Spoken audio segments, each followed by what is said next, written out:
Good evening, guys. It's just Peter. This isn't pontificating with Pete. It is still generational change. But welcome and happy Labor Day, one of the few days of the year that actually does make sense in the United Corporations of America, as our good friend Jordan Chariton at Status Quo would say. But today is a day where we're going to talk about some very important issues. Jen is not here because she's actually visiting her eldest in Delaware. Had to do a couple of financial transactions. Delaware's the best place to do it. All kidding aside, she is visiting her son Reese and will not be joining this evening. Maybe she'll join us in the chat. You never know. But Giuseppe, Henry Kajawa, Kat Negrita, great to see you guys. Make sure you smash that like button. Make sure you share the stream. And make sure you leave a comment, because that's going to help this get out to as many people as possible. So, Labor Day, for those of you who obviously have been following the show for a while, Ray J, great to see you, brother. We'll see what happens this season with your boys. I'm not really feeling anything as far as the Giants are concerned. In fact, I had my fantasy football draft with my football family yesterday. I don't think I took a single Giant, as much as it pains me to have to say that, but, full disclosure, I'm realistic about our expectations. Things are not too good right now. And especially with Saquon going to Philadelphia, I freely admit I did take Saquon. I do everything in my power never to pick an Eagle, but it happened. And I kind of look at it as, well, I hope he does well, and I hope the Eagles lose. So there you go. So Labor Day, of course, is a very important day because for those of you who've been following, you all know that I am a participant in the capitalist system. I work in commercial real estate, and I do believe in the free market. However, you do have to did I rest Jimmy Zimzam? There is no such thing as rest. Bob De Niro says it best. I'll rest when I'm dead. Yes, I've rested some, but I haven't taken a real break as of yet. I will be. I'll be going to New Jersey in a couple of weeks for a few days. I may even go out to the West Coast for a few days as well. So Nancy, thank you so much for joining us. It is always a lively chat. We are a small but mighty channel, as we like to say. We may not have the biggest numbers like a number of others do, but we have consistency, which is really what you want. And consistency you get from honesty and integrity. I'd like to think we've got that in spades. I think. But the chat decide on that one. But of course, it is Labor Day. And this is one of the few days of the year where I think we know what the message is and what we want to get out there. But at the same time, the problem that we tend to have, which is a huge problem, is this lack of acknowledgement that it isn't just about today to celebrate labor. It's about every day. And in this economic system that we're living in today, this political system that we're living in today, you have two choices. You are either on the side of shareholders, you're on the side of workers. You have to decide. The Republican Party has decided. The Democratic Party has decided. They are on the side of shareholders, period. Now, even though the Democrats can claim that they have done better things, such as the improvements in the NLRB, cannot deny that. When it comes to what is and isn't done for, from a political standpoint, I just look at it as it's the labor movement that is going to decide whether or not we are going to be moving in the right direction as a nation, even though we are cratering on some type of neoliberal, neo-fascist breakdown of our system, which, let's face it, I mean, the history of economic and political systems say that your shelf life is about 200 years, and we are well past the 200-year mark at this point. So the question is, how much longer can it really last? I don't know, and I'm not really giving any credence to whether it can last much longer, because I'm not sure it can. And one of the best examples of this, and Colin, I don't know if you have the name of the gentleman who made this statement, because I think this is very, very important that we open here, especially on a day like today. For those of you who have been following my message very closely, I cannot stress enough just how important it is to recognize that the one thing that RFK did when he ran for president in terms of his messaging that I agreed with 100%, and I hope you all did as well. The importance of recognizing the private equity takeover of our economic and political system, led by BlackRock, or more specifically in the real estate world, Blackstone, along with Vanguard and State Street. What they have effectively done is monopolize the housing market, in which case almost 60% of this nation in a short few years is not going to be able, in all likelihood, to be able to purchase a home of any kind. It's going to be owned by a private equity giant investment firm. They want to turn this country into renters, and that is the intention. So I'm going to play a clip that went viral the other day, and this will give you an idea of just how precarious our situation really is right now. Researchers state that BlackRock, State Street, and Vanguard are the largest shareholders with 88% of the S&P firms and more. So right there, right off the bat, you have a very good idea of just how much money we're talking about. Hundreds of billions, if not trillions of dollars is in the hands of 3 private equity giants alone. And the only way something like that happens is if there is no regulation. Call me crazy, but I would assume that anyone with common sense would see that as a monopolization of the private equity industry, which of course it is.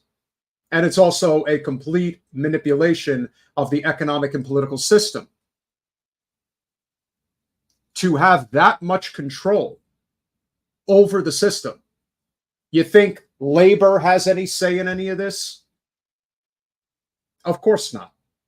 And the problem we face is that both major political parties are playing a significant role in why these private equity giants are able to manipulate the system. If there's no regulation, who's going to do anything?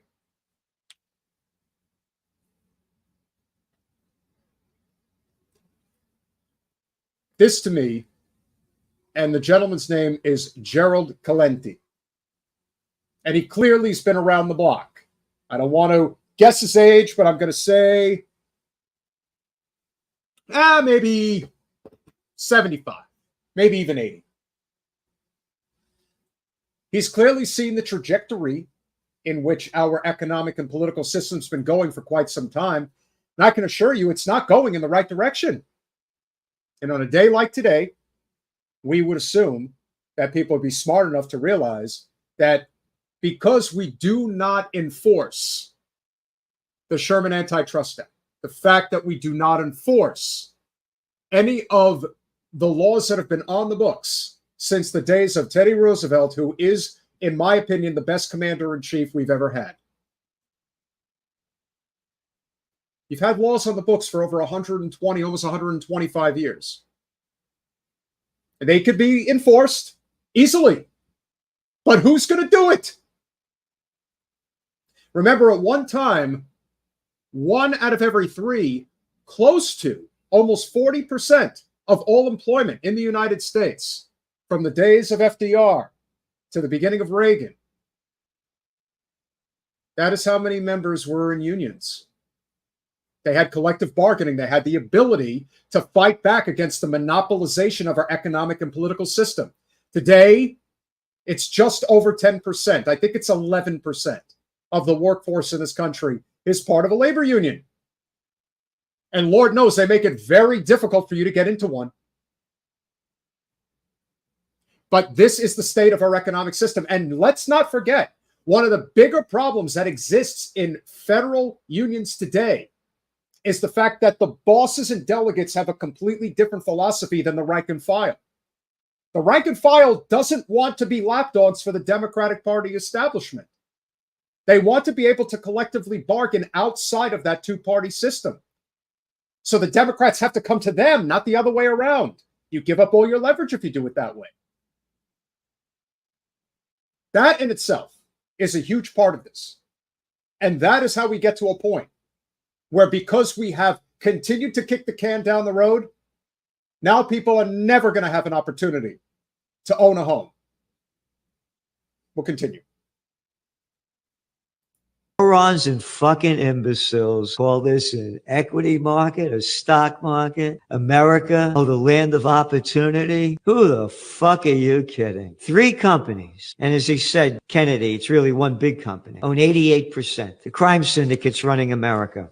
And as them buying up houses, Redfin said in 2023 that investors bought up 26% of affordable homes. 1/4 of affordable homes in 2023. Remember, the goal is 2030 to own 60% of the single family homes in this nation.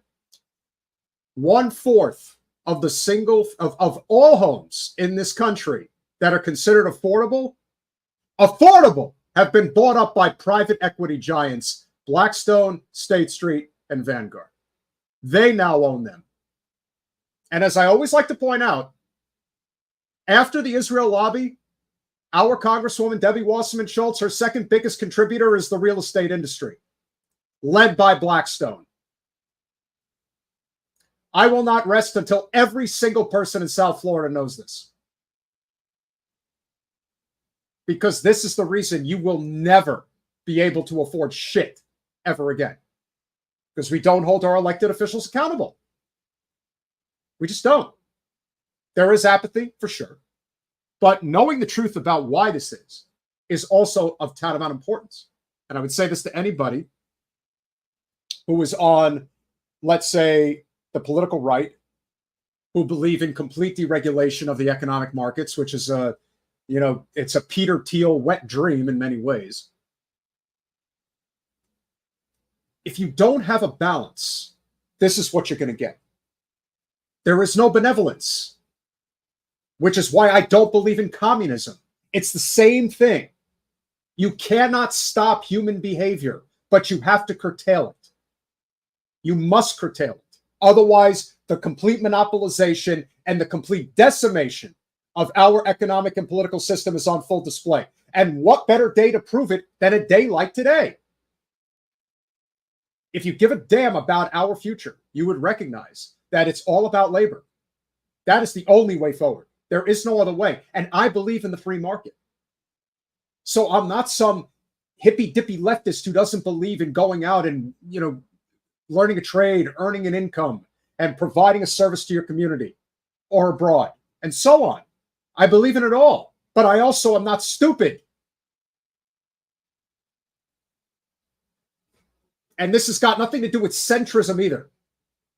I have one rule and one rule only when it comes to the starting point of anything related to who I will and will not support politically. One thing, and one thing only. Are you corrupt or are you not? That's it. After that, we can have a conversation and figure out exactly what is and isn't essential to our political discourse. There's a reason I love Thomas Massie.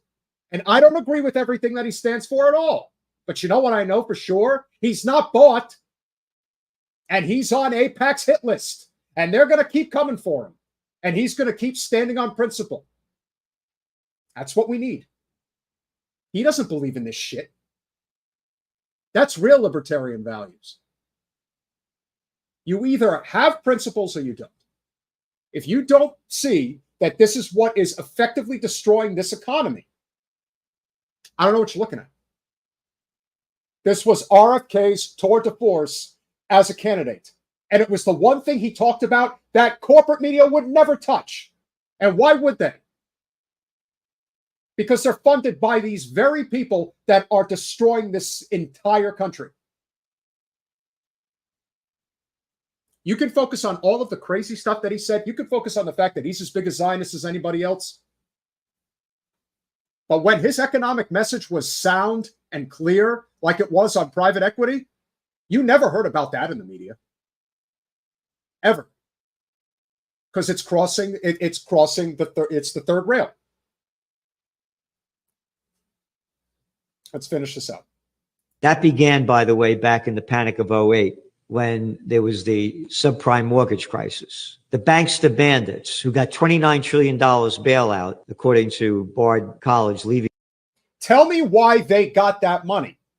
Because if there's one thing I agree with the libertarians on, the banks should have gotten nothing The ones who sank this economy should have gotten nothing. And if that meant that we had to start over again, then so be it.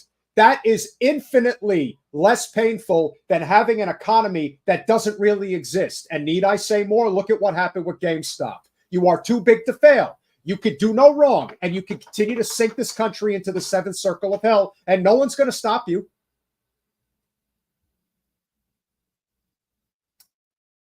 If you were saving something during the 08-09 crisis, you saved the auto industry because there's a commodity there. You save the banking industry, there is no commodity. They just make up shit. And I'm not going to get into the whole debate about whether or not we need to attach our currency to anything like a hard asset like gold, because we can simply print money if we choose to. At the same time, who's getting that money? The people who run the show. That's who gets it, not us. We don't get anything. Rugged individualism for everybody else, corporate socialism for everyone who runs the show. That's it. And that is what Mr. Calente is pointing out right here, and he's 100% correct. The Institute of Bard College. Hey, you don't have a job? You're deep in debt? Don't worry about it. Sign over here. You got a subprime mortgage. So all these foreclosures that happen, the banksters, Blackstone, one after another started buying them up. And that's what the country's become. As I said, when I was a young man, there were grocery stores, hardware stores, stationery stores, drug stores. Now they're all chains. He's right. They are all chains. And when people make jokes about, for example, the bodegas in New York City, that's not a joke. I know they try to make it seem like it's a joke, but the real joke is that we have completely lost our economic and political system. And we've lost it to the very people that are funding these political parties. Remember that clip we played last week of Chris Cuomo at the DNC showing you everybody in the United Center who was up in the luxury boxes? Those are, I can't even begin to imagine how many of them are part of a private equity giant. And that is exactly who runs the show. So when everybody's out there acting all lovey-dovey about how everything is great and, oh, Kamala, we're going to elect the first woman president. We're fucked in economically and politically, but we're going to elect the first woman, because that's exactly what we need right now. That is the only thing that matters.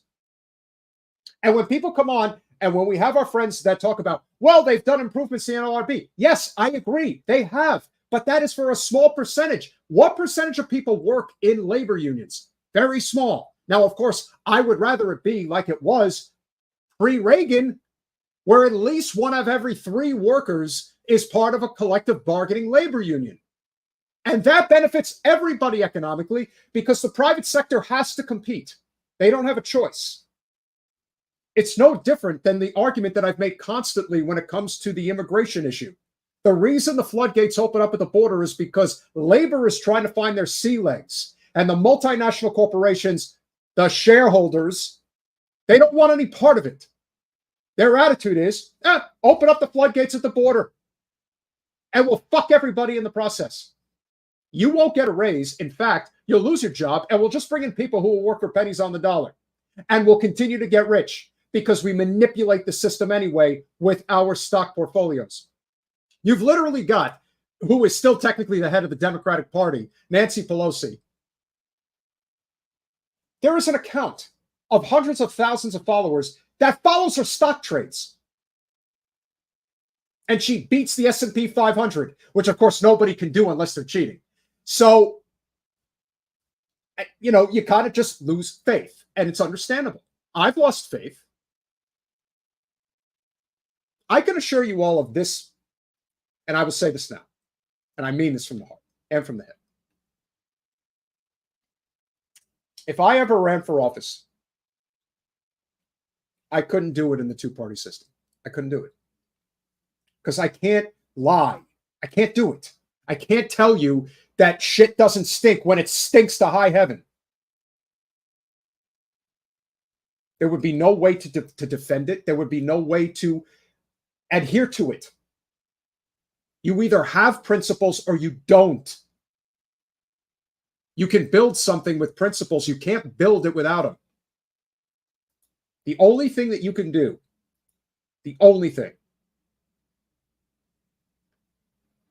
is become a part of it. and succumb to the pressure if you want to have some type of clout or positioning.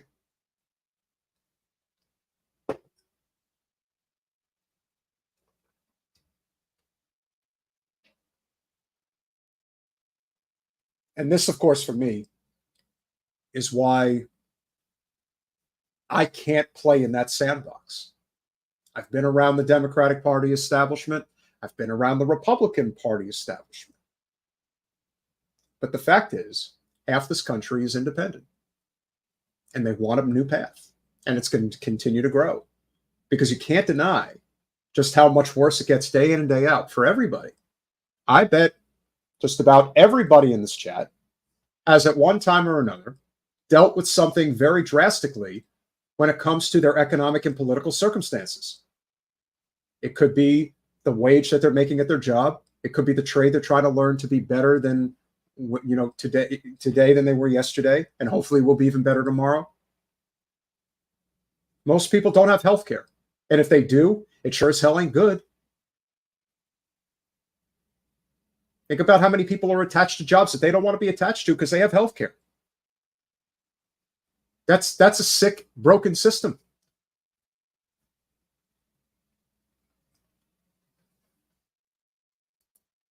The only way we change our fortunes in this country is if we can have conversations with people we don't agree with and find common ground. And no, not the common ground that the Democrats and Republicans want you to find. Talking about common ground amongst the working class. That's it. That's what we need. And that, in essence, is essentially what brings us to this video. Now, for those of you who, again, have been following us for a while, I have always had a very tepid opinion when it came to AOC. I don't hate her. You know, I don't think she's filthy in that regard.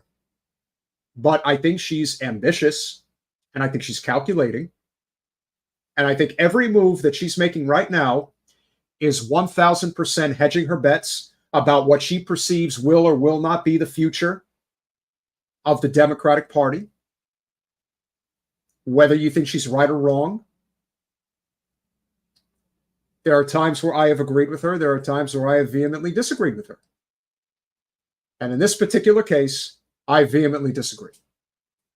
And for those people out there in social media world or on YouTube, anybody who's got a platform, a podcast, listen. There is a genocide being committed right now on hundreds of thousands of people.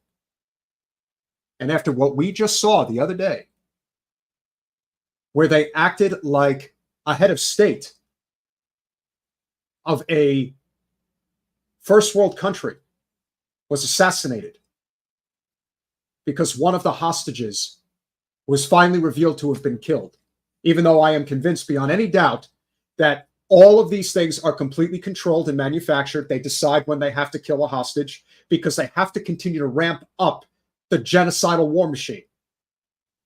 The reason this gets plastered across all channels is to continue to convince you that we must continue what we're doing, that we must create sympathy. Despite the fact that they'll have sympathy for one American Zionist who gets killed versus 200,000 Palestinian civilians. I guess that's the ratio. Maybe it needs to be higher than that. I don't know.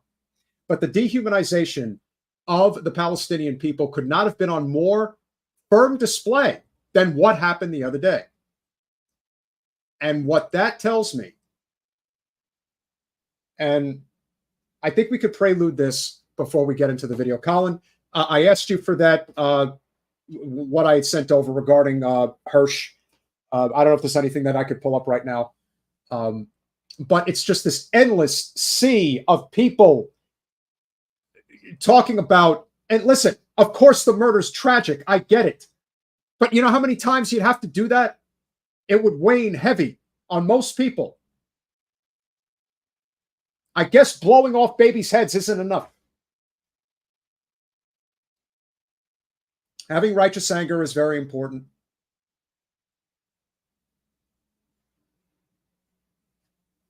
This to me is just another example of how much we've lost our way, because we really have. It's tragic in many ways. And I don't think it's lost on a lot of people that this is going on right now. The president makes a statement. Trump makes a statement. All of the people, Kamala Harris makes a statement. They all make a statement.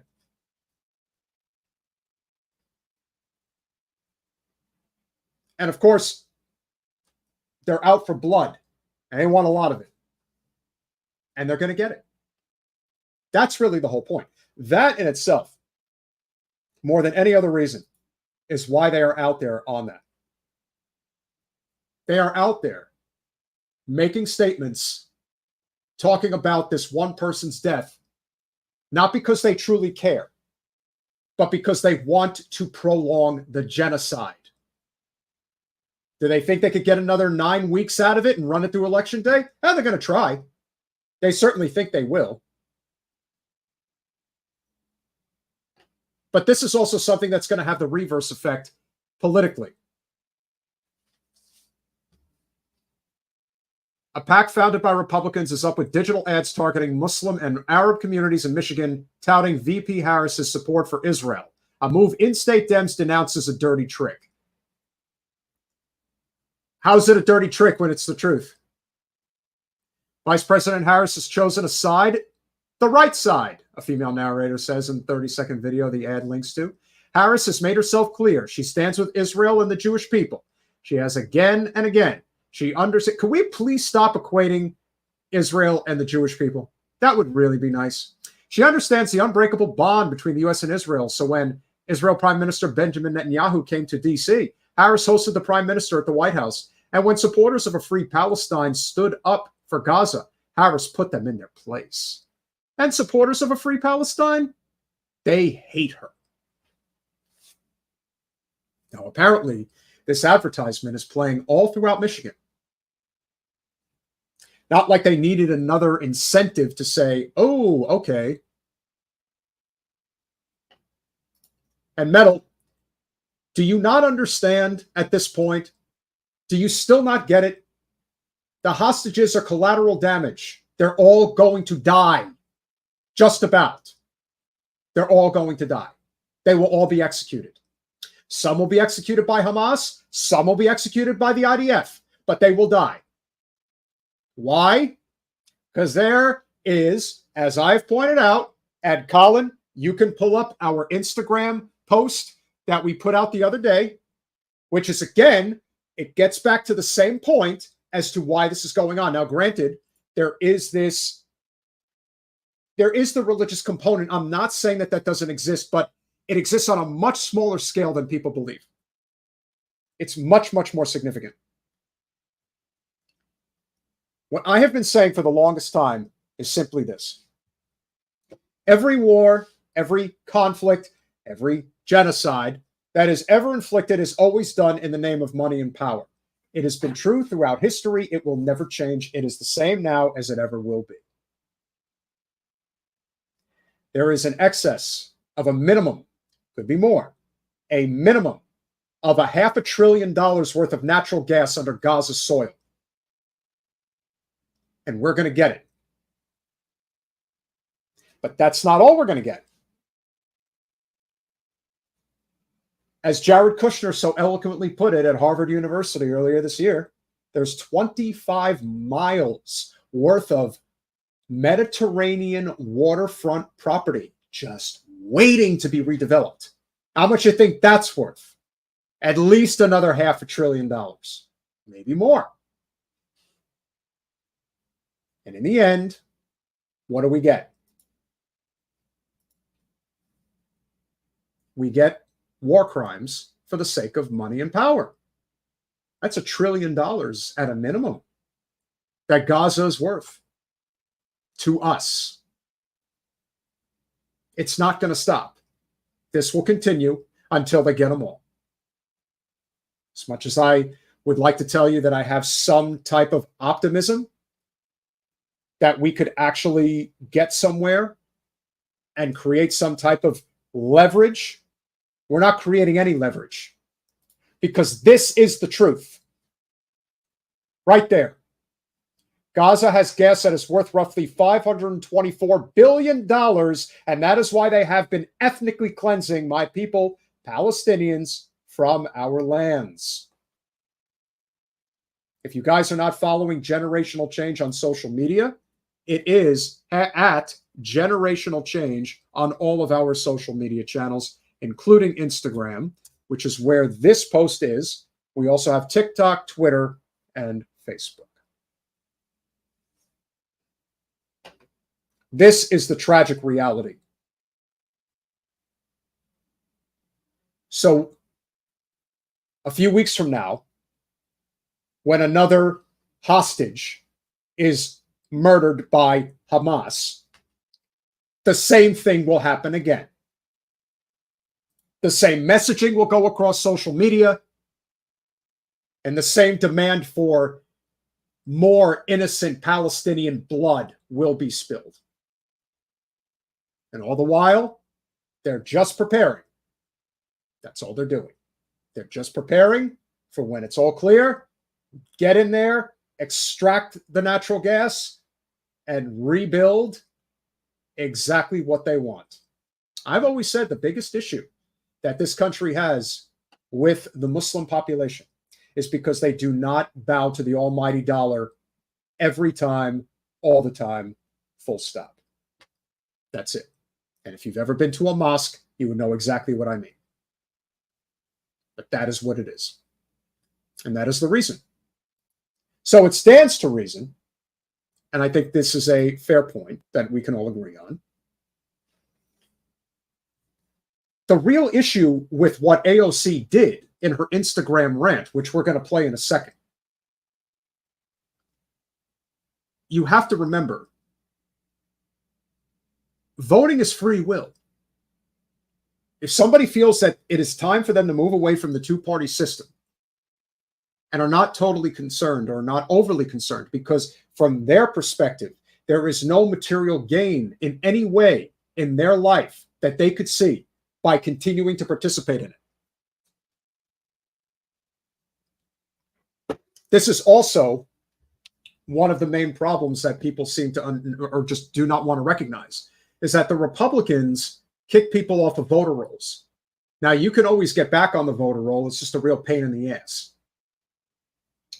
The Democrats want to make sure that you can't vote. Period. They kick candidates off ballots, so you can't vote at all. I mean, you could write a candidate in, but who's doing that? Not many.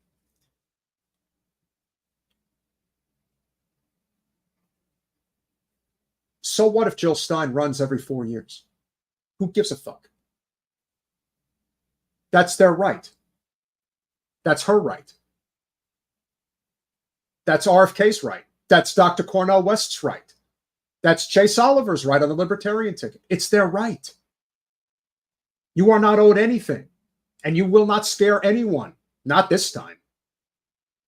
And as far as the Supreme Court is concerned, that's very simple. Justices Alito and Thomas are only going to leave the bench if Donald Trump is reelected. If Kamala Harris is elected, they will not step down from the bench unless it's in a body bag. The GOP plays for keeps, especially when it comes to the courts.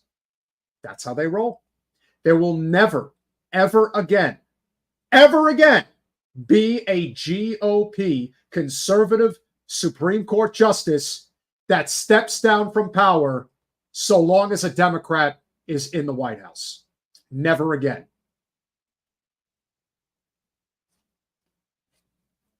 So trying to sell that bullshit, that's over.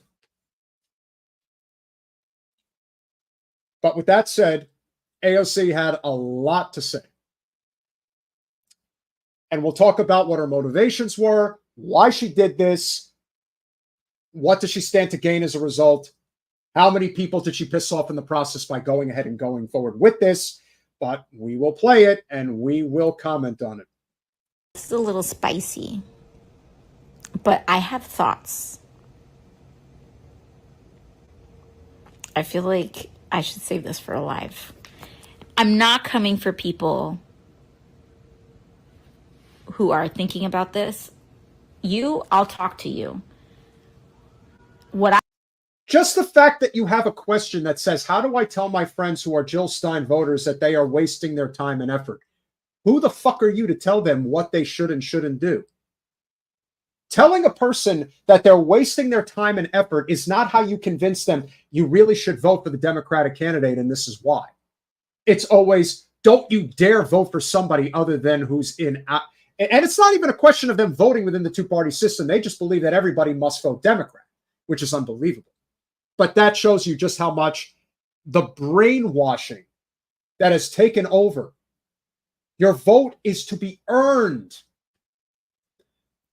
The people that tell you that you have to be practical are people who live very practical, comfortable lives. That's who does that. And it's almost universally true. Sure, there's a few exceptions here and there, but like, if you really think about it, who are the people that are always screaming at the top of their lungs that you must vote for the Democrat?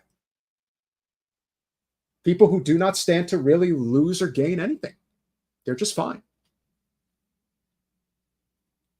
You're going to get blamed for Kamala losing anyway. So if that's your choice, then that's your choice. It's not as scary as you think. It's really not. I've been around this racket for too long. They're just paper tigers. They're not that powerful. Most people are just not interested in politics. And you better believe that's one of the biggest issues that Jen and I face down here. We'll continue. I have a problem with is the fact that if you are running for president, you are the de facto leader of your party. And first of all, trust me on this. I run as a third-party candidate in New York. I'm also run as a working families party candidate in addition to running as a Democrat. Because trust me, I've been on record that about my criticisms of a two-party system. So this is not about that. But are you sure about that, Alex? I mean, you went up on stage and you didn't have to do what you did. You chose to do that. You chose to run cover for Vice President Harris. And I would be much more understanding of that than I ever would be of you bashing Jill Stein. In fact, what you're actually doing by doing that is helping her because you're bringing more attention to her campaign. And of course, now everybody's talking about it, including me. Now, I doubt too many people are framing it in the same context that I'm framing it in, which is okay. Think about it, guys, and let me know in the chat your thoughts. How many people have you seen that have made videos already about what AOC has been saying and attacking Jill Stein by saying that AOC is correct? Let's pile on Jill Stein. Let's keep going. And anybody who knows me knows what I think of the Green Party. I think, for the most part, they're a joke. But we live, I think, in a democratic republic. I think we do, somewhat. It's mostly gone now. But we have the right to vote. We can vote for Mickey Mouse if we want to, and no one can say otherwise. That is your right, and that is your choice.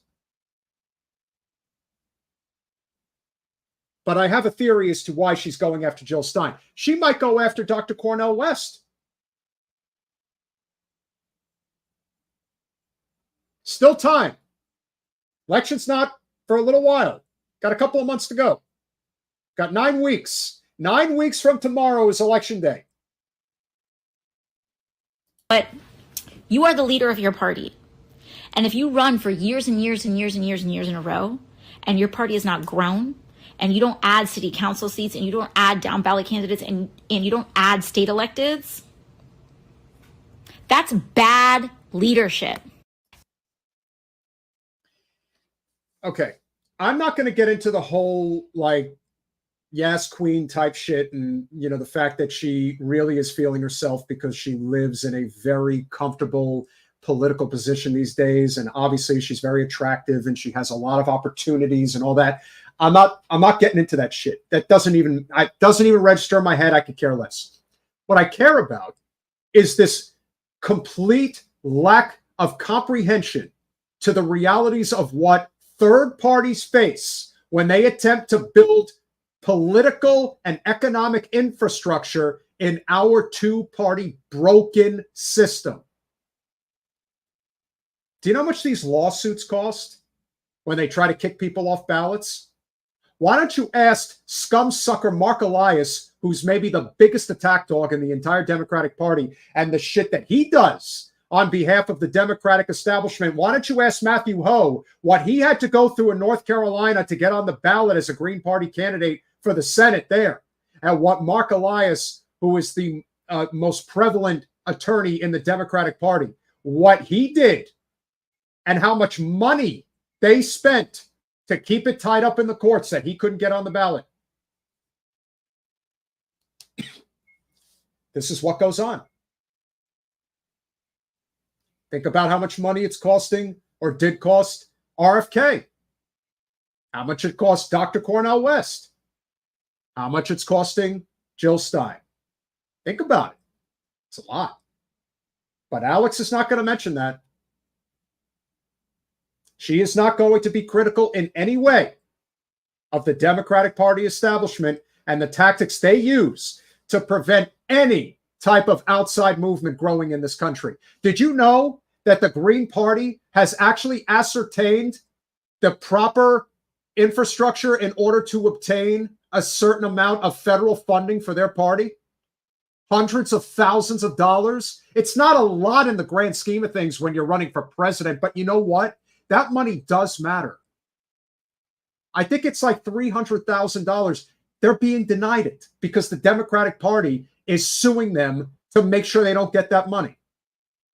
Is Alex ever going to mention that? No, she's not.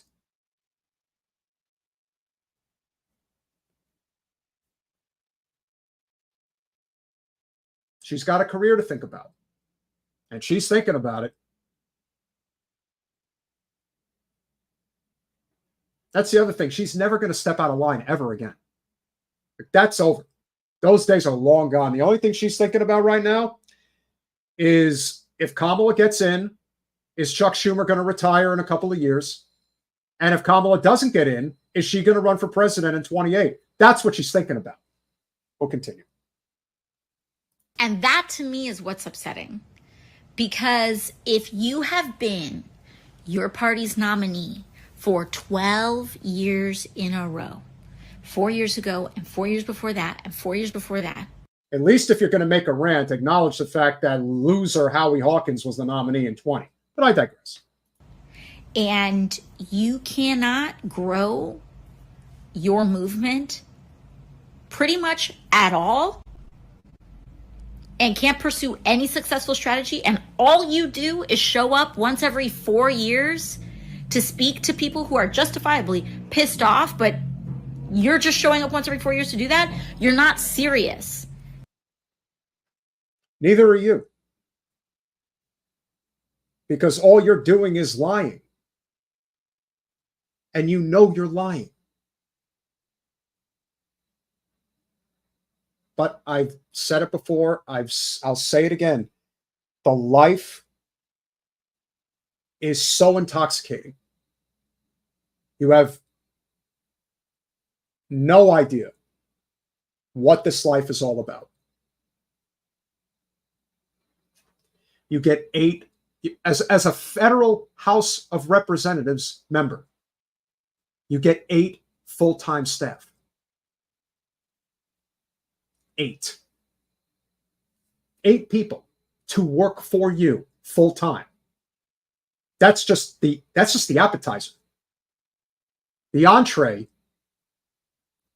is being a federal legislator that gets paid $174,000 a year with a pension, with full benefits, gold-plated healthcare. There's also the perks that add up in some cases to hundreds of thousands of dollars a year, such as trips, dinners, affairs, meeting with heads of state. Think about how much that trip that AOC took with Maxwell Frost to Japan and China and South Korea. You think that's cheap? And it ain't just any trip. They get the best hotels, they get the best food, they get the best sights to see, and it's basically all expenses paid. And that's just one trip. They get a lot. They get a lot of them. You get into that life, there's a reason why very few ever step away from it willingly. And that's not even addressing what happens when these people become crooks.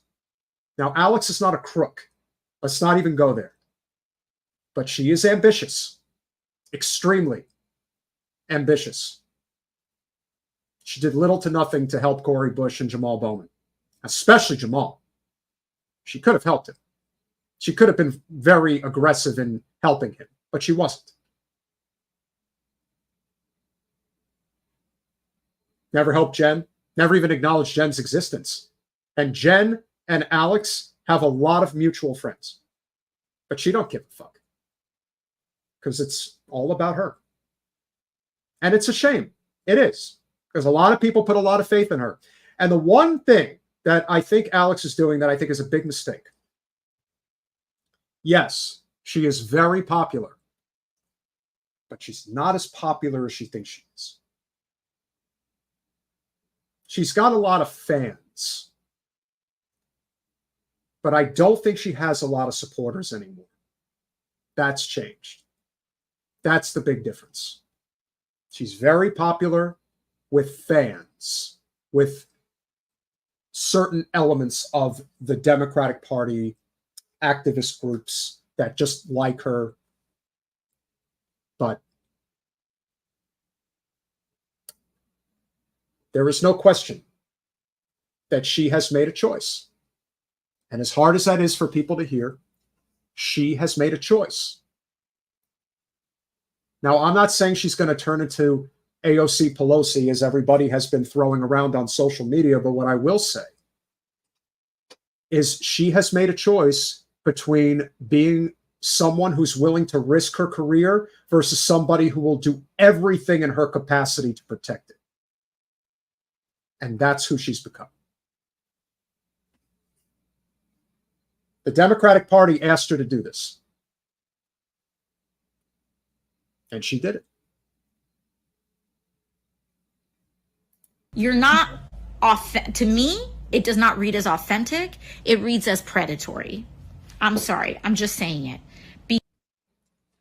To use the word predatory towards somebody who is only trying to stand on principle on key issues that really matter to a lot of people, that takes a lot of balls. It really does. It takes a lot of balls. What you think, Jill Stein, who's also a boomer Jew, mind you, wears a keffiyeh and stands for free Palestine, stands for issues that we care about? She's going to be on most of the ballots. They might not have the financial infrastructure, but she's going to be there. You're going to open up your ballot, and you're going to see Jill Stein's name under the Green Party ticket, along with about 4 or 5 other candidates besides the 2 primary ones at the top. You're not obligated to vote for Donald Trump or Kamala Harris. You can vote for whoever you want. I'm not going to tell you who to vote for, but you better believe I'm going to tell you to vote for whoever you want. And Jen would probably say the same. Cannot question whether or not Alex has made her choice anymore. It's been answered. This sealed it. to call Jill Stein predatory?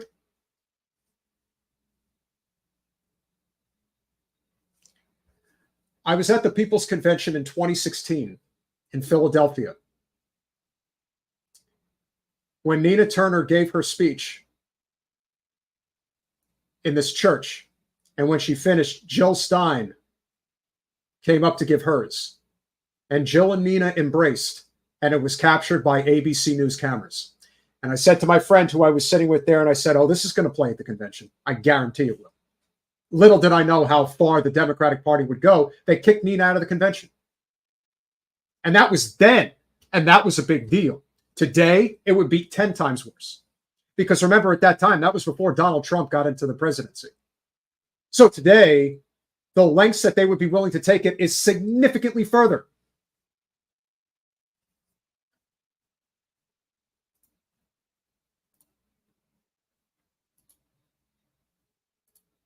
Make sure you get on over to patreon.com/generational change. For as little as $5 a month, you can become a supporter of our small but mighty channel, because our goal is to transform politics into service.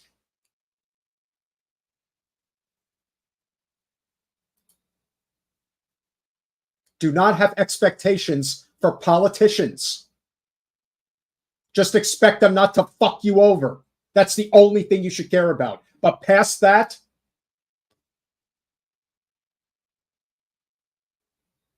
and the one thing I will also say, I know a lot of you are not happy with him, and he has let a lot of people down, and I get it. But Bernie would never say something like this. Ever. He would never disparage Jill Stein or Dr. West or even Tulsi Gabbard. He would never do such a thing. Even when he disparages Donald Trump, he always frames it from an economic perspective. And yes, he said some stupid things over the last several years, including playing right into the Russiagate bullshit. But for the most part, he did it the right way, even if we didn't like his methods and didn't feel he went far enough. But what she's doing, this is wrong. Very wrong. And it's spitting in the face of 200,000 dead civilians in the Middle East. It's spitting in the face of your supposed colleague and confidant, Rashida Tlaib, as well as Ilhan Omar.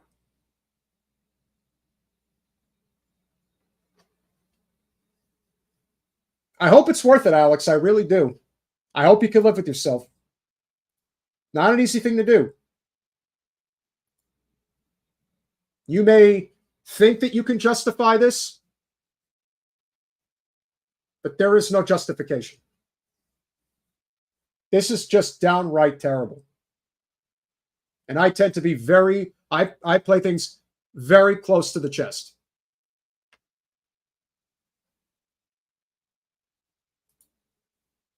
But this is just bad. It's bad. We'll finish it up. Because as a person, I endorse Working Families Party candidates. I endorse DSA candidates. I take risks, but I have... No, you see, here's the problem. You are endorsing candidates that are still part of the Democratic Party establishment. The Working Families Party is technically part of the Democratic Party, as is the DSA. The Green Party isn't. And this is the only reason you're saying that. And you have helped a lot of people in local races in New York City. I will not take that away from you.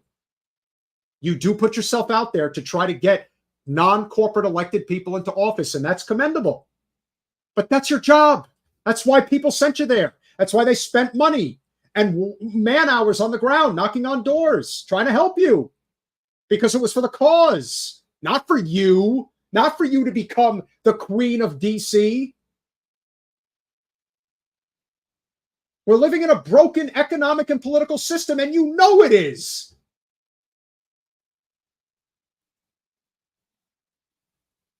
You wouldn't have it in you to go after Kamala Harris. And now they're going to be running ads in Michigan, going right after her. Not in the way that most people think, but they're playing ads in Muslim-dominated areas that are pro-Israel in favor of Kamala Harris. I suppose that's a dirty trick, right? Families Party candidates. I endorse DSA candidates. I take risks, and I endorse even in primaries against Democrats when it's merited. What does this person do to grow power for the only candidate that you have ever truly come out for was Jessica Cisneros against Henry Cuellar because he's an anti-choice Democrat. You don't challenge anybody. You don't do anything. You never stick your neck out for candidates who could really use your help. And the truth is, if you actually did care, which I'm suspecting you don't actually care that much, but you could have actually made a significant difference in a lot of races with people that could have used help with fundraising. You are a fundraising machine. And you could have helped a lot of people. You didn't. You didn't help them.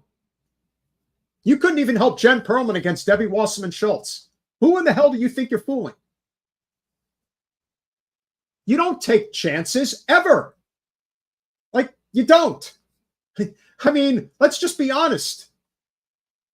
And that's not to say that you're not trying to make a positive change or that you're not trying to help. But you're doing it in a way that doesn't put yourself in harm's way, even a little bit, even to get a little pointed finger at. No, you can't do that one. You're going too far now. But like of all the things that she said that Jill Stein is predatory. Wow. That's bad.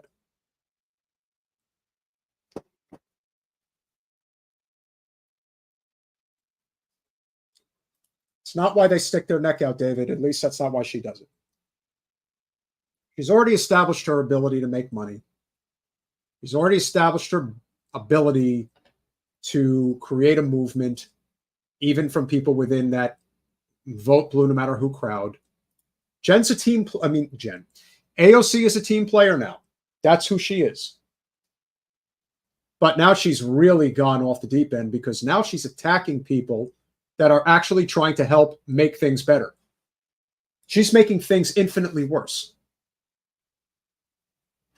In fact, I don't think this is going to have the intended effect that she thinks it's going to have, because everyone is talking about it, and Jill Stein is getting a boost for her campaign that she couldn't have asked anybody else to give her.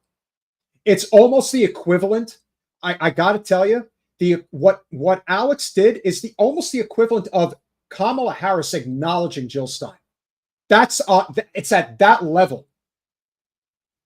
Remember, Hillary Clinton only acknowledged Jill Stein after the election, not during the election. Got to remember that. These are key points. I don't want to give anybody the illusion that they could actually pick something else. If Jill Stein had $10 million to throw around right now, she would be throwing that message in every swing state, especially Michigan and Georgia, that have sizable Muslim populations, and telling them, I may not be able to win, but you can live with yourself knowing that I am standing for free Palestine, period. And you know what? The polls are showing that matters. But it all gets back to the same problem, which we have been discussing forever.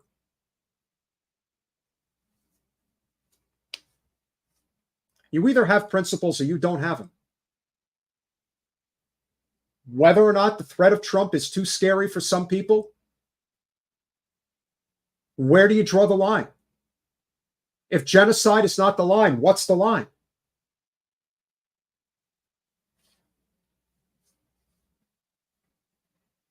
Some people simply think that their lives are more valuable than other lives. That's it. Not too bad. You're going to have to be genocided, but, sorry. Takes a certain level of privilege. I'm telling you, it really does. And you guys know me. I hate the woke shit. I am not someone who throws those words around ever. But my God, are people fucking privileged when they start talking about how, oh, Jill Stein's predatory. What? You could say she's kooky, but Do you know how much it takes to run for office? Do you know how much blood, sweat, and tears go into this? The amount of work and labor that you have to do, especially when you're running against the machine.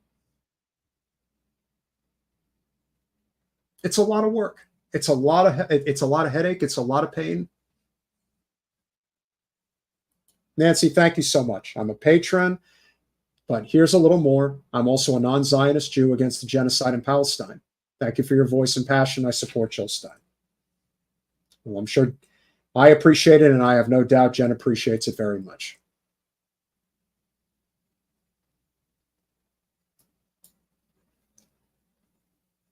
I don't necessarily think AOC has a bad heart, but it's amazing what people will do for money and power,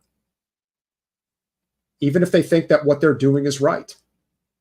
I can't say for sure if she actually thinks that what she's doing is right, but she's made her choice. And I feel really bad for a lot of people that have put so much into what she fights for. Because right now she's not fighting for anything other than her career. And that's unfortunate.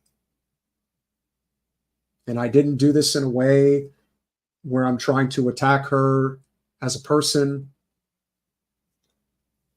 I understand, again, as I said, I understand a lot of people are afraid of Trump getting in again. And a lot of that is cooked up by the media because Trump is a symptom of a much larger problem. We are a broken economic and political system. And Trump is nowhere near as corrupt as some of the other people that you don't even get to talk about. Just the fact that the head of the Democratic Party trades on inside information every day. How could you possibly have faith in this system anymore? At what point are people going to say, this is too much. I don't want to participate, or I want another path? The pomp and circumstance. Who has time for that anymore? Who can stand around and think, take my picture. Oh my God, I'm at this. And you know what? I know a lot of people's lives are boring as hell. And this is something that gives them meaning and feeling. And they at least feel that they're doing something that gives them at least some joy. I don't want to take that away from them. I don't want to rain on their parade. I just could never participate in any of that shit. I can't. When it's right in your face and it's too real, you can't turn away. Teresa, I absolutely love Jill Stein and thought Jen would be an awesome VP pick. Or that I don't like her VP pick. Can't like everything. Then again, the VP is not who is the candidate, but I also understand. It's funny, the VP in some ways can aid the campaign, but in many ways it can hurt it. So what you're really looking for is that neutral option. Can the person provide you with help that isn't going to hurt you too bad, depending on what you do? Now, I happen to think that overall Tim Walz is a net positive, but there are a lot of issues that he's displayed that I have with him. And what this should crystallize for everybody, I would hope, is just how corporate captured the system truly is. That you really are not allowed to even have a difference of opinion. That you cannot express what it is that you think and feel. You don't have AOC using her platform of millions of people saying we have to end the genocide in Gaza before the election. This is not a political football. There are lives on the line. And the egregiousness of the pro-Israel lobby and those who suck up to them because of how much of a control they now have over our economic and political system. Over one American Zionist death. And as I said earlier, another person is going to be killed within the next few weeks that they will put on the marquee that is an American Zionist, and the massacring of the Palestinian people will continue in earnest until they can take complete control of the entire state. That's the goal. We know why they're doing it in Gaza, and we know why they're doing it in the West Bank. And they're not going to stop. They're not stopping. and no one is standing in their way to get them to. Who cares if Jill Stein says free Palestine? If AOC said free Palestine, that would be a lot more powerful. But she's not going to rock the boat, no matter how many people have to die, because her career is more important than her humanity. At this point, that is the sacrifice you must make if you want to ascend in the two-party political system, especially in the Democratic Party. There's no other way. And she's had her eye on this for a long time. She wants to rise, and she will.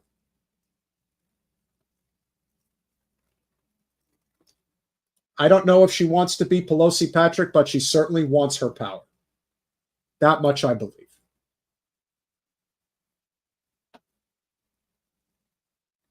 We're going to conclude with this. This has been going on for a long time. The plans have always been in place. Now they're just coming to fruition. אנחנו הולכים למסלול התנגשות עם הממשל האמריקאי. ארצות הברית זה לא מקשה אחת, זה לא מקשה אחת. יש את הסנאט, יש את הקונגרס, יש את הכוח היהודי שהוא עצום, יותר חזק. Keep in mind, this is from the 1980s. Israel already saying, we've got them wrapped around our finger. Since the 1980s, Bibi's been saying this. Is he wrong? משהיה אי פעם, יש דעת קהל, יש לנו כוחות כבירים בדעת הקהל שמתנגדים למדיניות הזאת, גדולי הפרשנים. אמריקה לא תכפה עלינו דבר. What's changed? Not much. In fact, it's probably worse.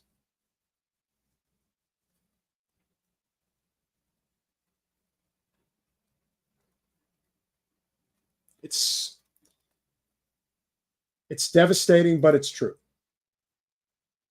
And all the while, anti-Semitism continues to be stoked. I had this conversation with a friend last night.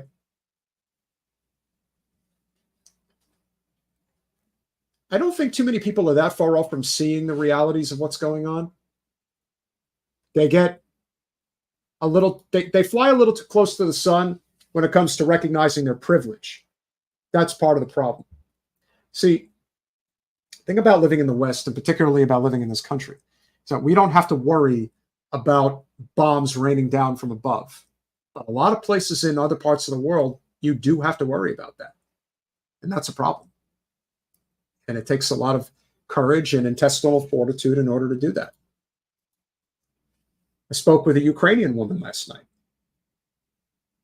and she laughs at the ignorance of Americans, that they have no fucking clue as to what actually is going on in her country, as well as what's going on in Russia.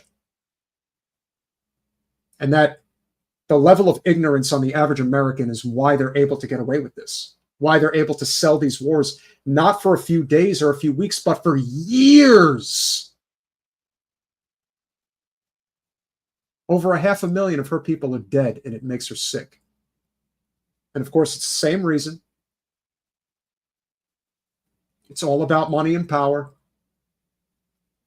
Trillions of dollars in natural resources in Western Ukraine. Trillions of dollars in resources in Israel. Palestine. We want them. That is our sin.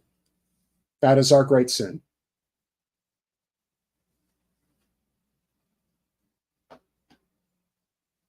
Thank you, Mario. I appreciate that.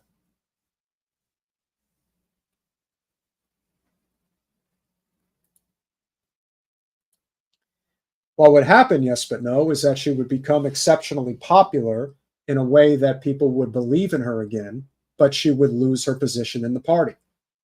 She would be effectively a backbencher. Now, do I think that they would be able to create enough momentum to get her out of Congress? Probably not, because she's too well known and too popular. But she's not looking at a congressional seat as her end-all be-all in the political process. She has much bigger plans. The U.S. Senate and possibly the presidency. She's never going to run for governor. That's not going to happen. She loves D.C. That's where she wants to be. But if her goal is to get to the presidency, then she's charted two paths. And I'm going to leave you guys with this thought before we conclude this evening. If Kamala wins, then I believe Alex will run for the U.S. Senate. That is assuming, of course, that Chuck Schumer will retire after 98, 2004, 2010, 2016, 2022. So the assumption is that Chuck Schumer will retire from the U.S. Senate after serving for 30 years. Now, that would be nice, but of course there are no guarantees. But assuming that he did, in 2028, or that he announces that he will not seek re-election, most likely in 2026. That's probably when he would make his decision. Then Alex ultimately will run for the U.S. Senate and just wait her turn until she can get to the White House, or at least try to anyway. And if she does not, and if Harris does not win, then I do believe Alex will run for president in 28. But either way, she's making her moves. People don't make speeches like that at the DNC unless they have intentions. And she's got intentions. So we'll see how that continues.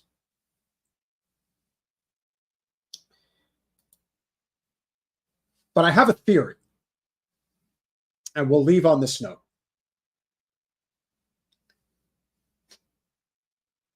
I'm not convinced that there aren't people in the Democratic Party right now that do not want to see Kamala Harris win. In fact, I think they really want her to lose. And they're going to do what they feel they have to do in order to ensure that that happens. Why? The history of this country has taught us anything, and it's taught us quite a bit. The pendulum swings in the two-party direction, or at least for the foreseeable future, probably will continue to do so, every 4 to 8 years. The prospect of Kamala Harris being in the White House for 8 years, and then almost assuredly it will swing back to the GOP in 2032, that is a lot of politically ambitious powerhouses in the Democratic Party right now that do not want to see that happen. That includes Governor Newsom. That includes Governor Shapiro. That includes Governor Beshear. That includes Governor Whitmer. And that includes Governor Pritzker. And that's only the ones within the Democratic Party establishment that I'm talking about right now. There's also the prospect of somebody like AOC running for president. You think they want to wait that long? Alex can wait that long, but the rest of them can't.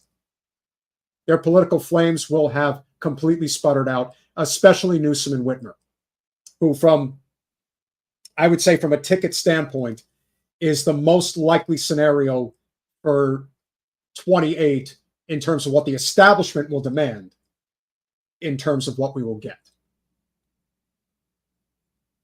The West Coast, Patrick Bateman, and of course the supposedly prim and demure Midwestern girl who's allowed 2 water crises of epic proportions to take place in her state and has done nothing about them. In fact, has covered them up. But I digress. And what I will say, if you look into what Governor Newsom is doing right now in California, it is painfully obvious, in my opinion, that he's trying to trip Kamala up. And maybe he will. The same is true for what is going on in Michigan.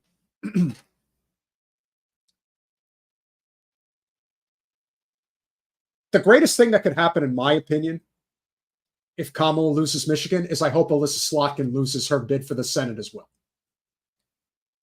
Alyssa Slotkin is CIA.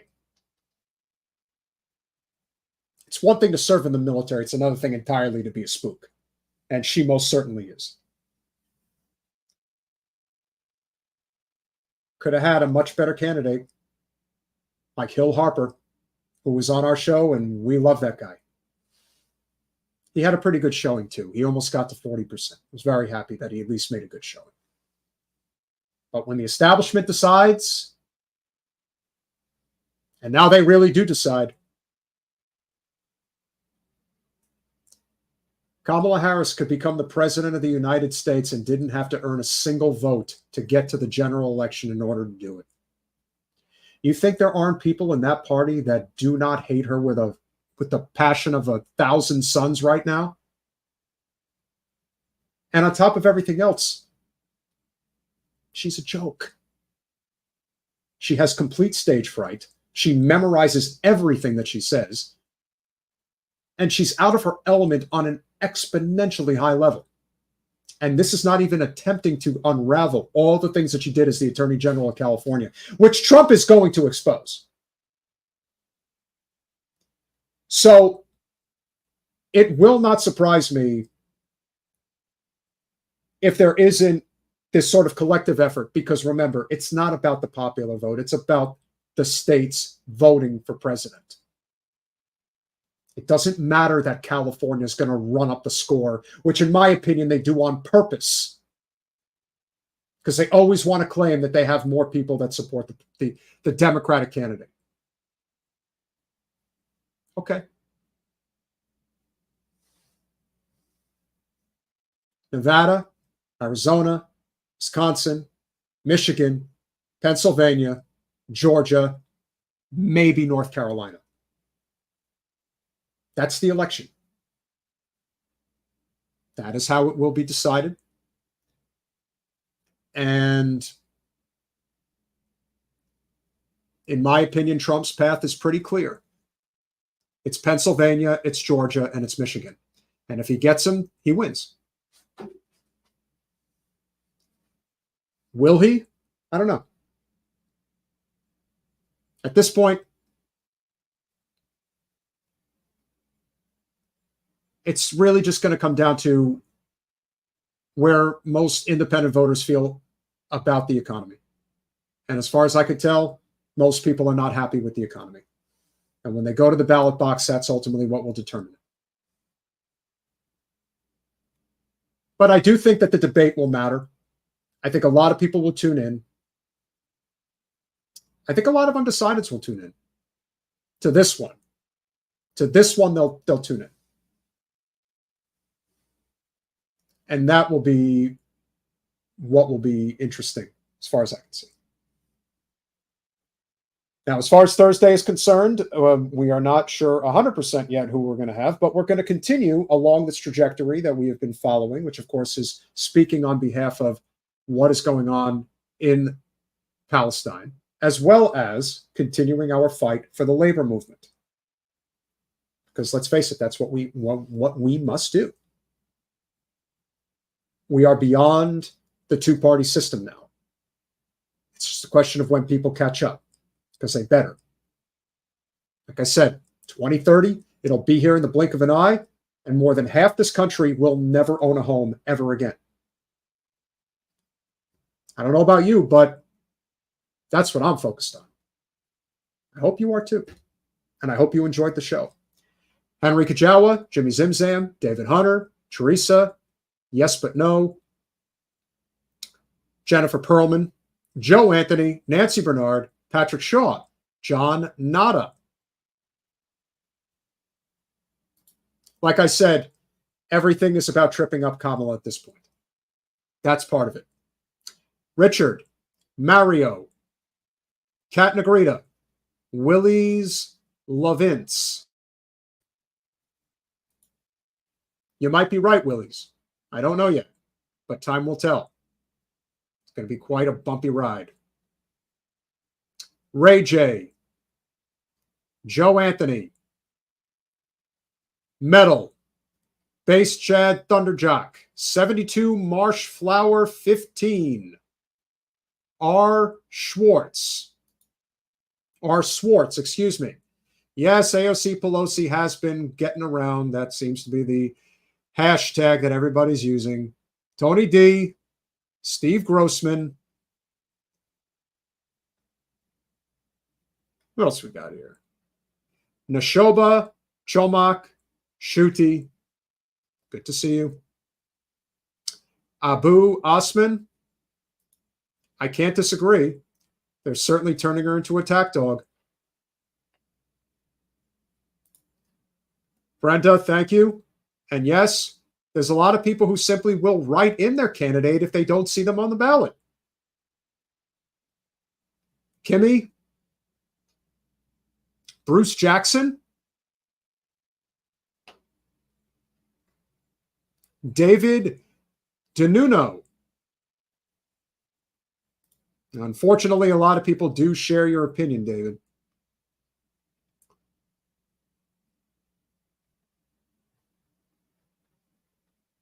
We've got a very lively crowd and a lot of new people tonight. Guys, make sure you are subscribed. Make sure you smash that like button. Make sure that you share this live stream. Make sure that as soon as the live stream is over, that you leave a comment, because that will also help get this out to a lot of people. I'd imagine a number of people are going to want to see this tonight. At least I hope so. I hope I made some good points. I hope you guys liked my points. Maybe you didn't. Maybe you think that I sound like a buffoon. Who knows?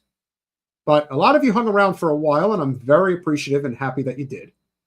So I guess I wasn't totally off base.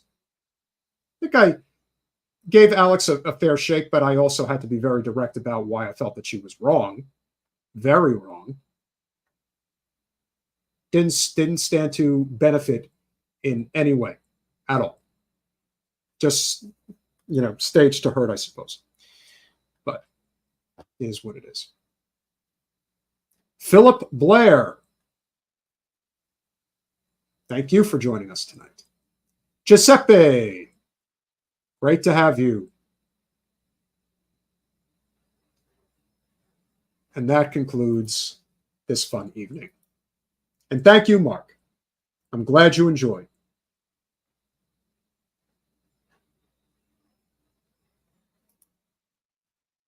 Thanks, Jen, I guess.